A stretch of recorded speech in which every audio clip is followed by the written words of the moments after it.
ನಮಸ್ತೆ ಸ್ನೇಹಿತರೆ, ಇವತ್ತಿನ ವಿಡಿಯೋದಲ್ಲಿ ಗೋಧಿ ನುಚ್ಚಿನ ಪಾಯಸ ಯಾವ ರೀತಿ ರೆಡಿ ಮಾಡ್ಕೊಳ್ಳೋದು ಅಂತ ತಿಳಿಸ್ಕೊಡ್ತಿದ್ದೀನಿ. ಮೊದಲಿಗೆ ನಾನು 1 ಬೌಲು ಗೋಧಿ ನುಚ್ಚನ್ನ ತಗೊಂಡಿದ್ದೀನಿ. ಇದನ್ನು ಹೊಂಬಣ್ಣ ಬರೋವರೆಗೂ ಹುರ್ಕೊಳ್ತೀನಿ.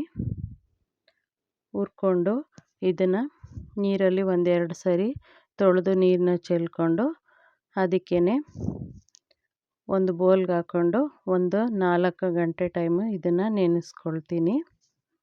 ಇವಾಗ ಹೊಂಬಣ್ಣ ಬರೋವರೆಗೂ ಬೆಂದಿದೆ. ಇವಾಗ ತೊಳ್ಕೊಳ್ತೀನಿ. ಒಂದು 2-3 ಸಾರಿ ನೀರನ್ನ ಚೆಲ್ಲಿ ಚೆನ್ನಾಗಿ ತೊಳ್ಕೊಂಡು ಆನಂತರ ಒಂದು ಬೌಲ್ಗೆ ನೀರನ್ನ ಹಾಕಿ ಒಂದು 4 ಗಂಟೆ ಟೈಮು ಇದನ್ನು ನೆನೆಸ್ಕೊಳ್ತೀನಿ. ಆನಂತರ ಇದನ್ನು 4 ಗಂಟೆ ಆಗಿದೆ. ಇವಾಗ ಇದನ್ನು ಕುಕ್ಕರ್ಗೆ ಸೇರಿಸ್ಕೊಳ್ತೀನಿ. ನಾನಿಲ್ಲಿ 1 ಬೌಲು ಗೋಧಿ ನುಚ್ಚಿಗೆ 8 ಬೌಲಷ್ಟು ನೀರನ್ನ ಸೇರಿಸ್ಕೊಂಡಿದ್ದೀನಿ ಕುಕ್ಕರ್ಗೆ.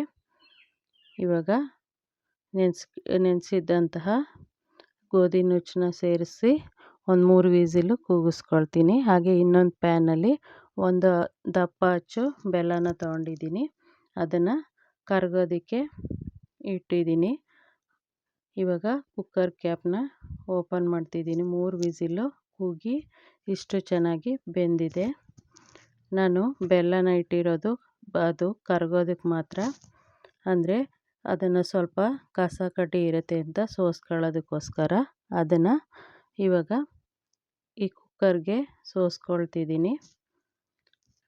ಈ ರೀತಿ ಸೋಸ್ಕೊಂಡ ನಂತರ ಒಂದು ಸ್ವಲ್ಪ ಹೊತ್ತು, ಅಂದರೆ ಒಂದು 5-6 ನಿಮಿಷ ಬೇಯಬೇಕು. ಆನಂತರ ಒಂದು ಅರ್ಧ ಸ್ಪೂನಷ್ಟು ಏಲಕ್ಕಿ ಪುಡಿನ ಹಾಕ್ಕೊಂಡಿದ್ದೀನಿ. ಹಾಗೆ ಸ್ವಲ್ಪ ಕೊಬ್ಬರಿ ತುರಿನ ಸೇರಿಸ್ಕೊಳ್ತೀನಿ. ಸೇರಿಸ್ಕೊಂಡು ಮತ್ತೆ ಒಂದು 5-6 ನಿಮಿಷ ಬೆಂದಾದ ನಂತರ ಇದಕ್ಕೆ ನಾನು ಗೋಡಂಬಿ ದ್ರಾಕ್ಷಿನ ಫ್ರೈ ಮಾಡಿ ಸೇರಿಸ್ಕೊಳ್ತೀನಿ.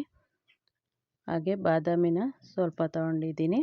ಒಂದು 2 ಸ್ಪೂನು ತುಪ್ಪನ ಹಾಕ್ಕೊಂಡು ಅದರಲ್ಲಿ ತುಪ್ಪದಲ್ಲಿ ಫ್ರೈ ಮಾಡಿ ಇದಕ್ಕೆ ಸೇರಿಸ್ಕೊಂಡ್ರೆ ಗೋಧಿ ನುಚ್ಚಿನ ಪಾಯಸ ರೆಡಿಯಾಗುತ್ತೆ.